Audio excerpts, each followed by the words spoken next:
Alright guys, welcome to another episode of Daily Tech News at PhoneOps. We have some really interesting stories coming up for you. But before we get into the details, two things as always. If you haven't already, please subscribe because it doesn't cost you anything and it really motivates us to make amazing content like this. And we have a giveaway going on for which the link is mentioned in the description. Please make sure you participate and stand a chance to win one of our premium cases. Now without further ado, hello awesome people. Welcome to PhoneOps. My name is Kailash. Let's get going.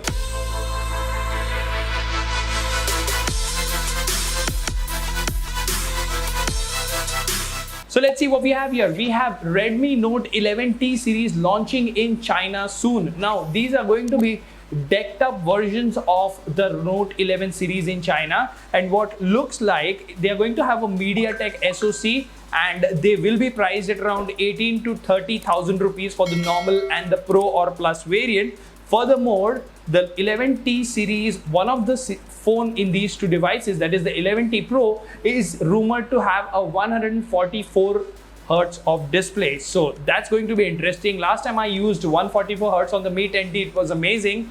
According to listings, Note 11T could house a 4980 mAh cell with 67 watt charging, and the Pro could house a 4300 mAh battery with 120 watt fast charging.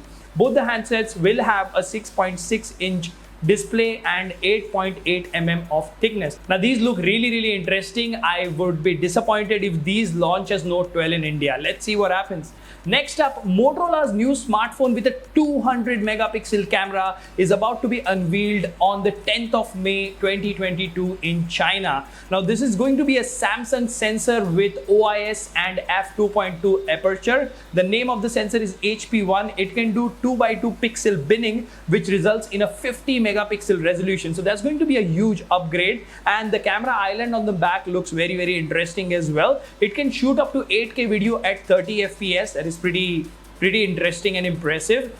The Frontier is supposed to have a 6.67 inch OLED display and a 144 Hz again. 144 Hz display and a 60 megapixel selfie, combined with a Snapdragon 8 Gen 1 Plus chipset, 8 to 12 gigabytes of RAM and 128 or 256 gigs of storage. 4500 mAh cell with 125 watts of charging. These charging speeds are going insane, and yeah, it will have wireless charging between 30 to 50 watts. Looks interesting. Let's see how it launches in India. Now, OnePlus Ace allegedly is facing heating issues, as the complaint is by a lot of users. Temperatures of around 43 to 44 degrees on the battery and up to 60 degrees Celsius on the CPU were recorded. Now remember, this phone has been launched in India as the OnePlus 10R 5G. It does pack a 8000 max Dimensity chipset. OnePlus has to say about this is happening because of continuous gameplay, and these are standard temperatures under heavy load,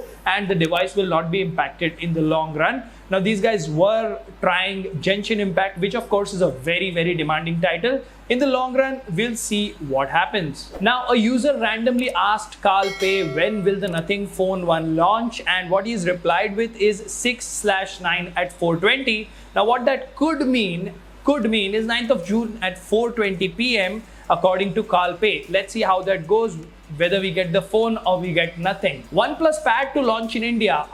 Yeah, this is the first time I'm seeing a pad or a tablet by OnePlus. It's going to be a huge one because it's going to pack a 12.4 inch OLED display, around 10,000 mAh of battery, a Snapdragon 865, 870 would have been a wiser choice, 6GB RAM, 128 internal storage, 45 watt fast charging, still decent, 13 megapixel main camera and a 5 megapixel secondary camera. This is going to be some competition for the Xiaomi pad because this is rumored to be priced at around 2999 Chinese yen, which comes to around 34,500 in Indian currency. But I think the Xiaomi pad will give a tough fight to this particular device. Moving on, Samsung Galaxy S22 camera features are being rolled out to some older Samsung Galaxy flagships, which is a really good thing.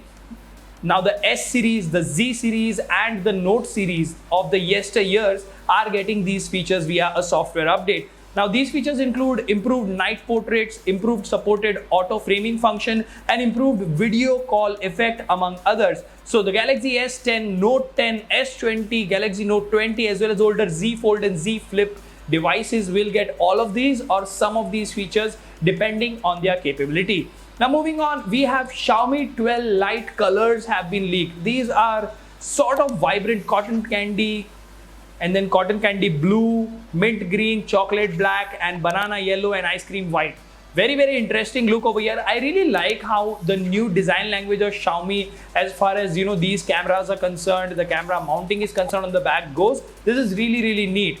Moving on, Qualcomm has unveiled Wi-Fi 7 platforms for networking. The Pro series of lineup is for enterprises and premium home routers, right?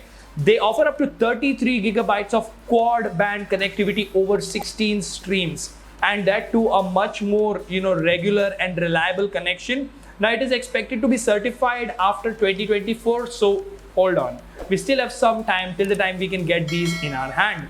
Now that was everything as far as today's tech news is concerned. We will be back tomorrow with some exciting stuff. Until then, keep smiling, take care, goodbye.